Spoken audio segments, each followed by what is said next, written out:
خیرپور سے خبر دیتے چلیں کہ خیرپور کی گرین سٹی میں پاک فوج آرمی ملازم قربان علی میتلو کی رہائش گاہ پر لاکھ درود پاک پڑھا گیا اور روزہ افطاری ہوئی۔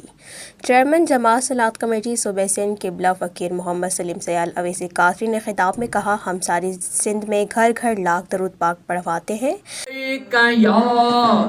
رسول اللہ صلوات و سلام علیکہ یا حبیب اللہ وعلا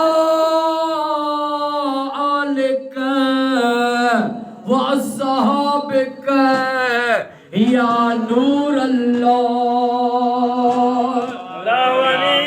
اللہم صلی علی سیدنا و مولانا محمد صاحب تاج والمراج والبراق والعلم دافع البلاء والوباء والقحط والمرض والعلم اسمه مکتوب مرفوع مشفوع منقوش فی اللوح والقلم سید العرب العجم جسمه مقدس محترم مطہرا منورا فی البیت والحرم شمس الدہا۔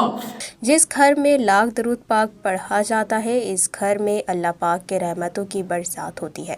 اس محفل میں ایڈوکیٹ شہباز ٹنو میتلو، استاد الطاف حسین میتلو، وڈیرو وزیر علی میتلو، الہیار پھلپوٹو، عمران علی میتلو، سینئر صحافی خادم حسین جنیجو سمیت کافی معززین نے شرکت کی۔ ایکتا T V news reporter Saleem Raza Sheikh. To watch more videos, please subscribe to our YouTube channel and click the bell icon.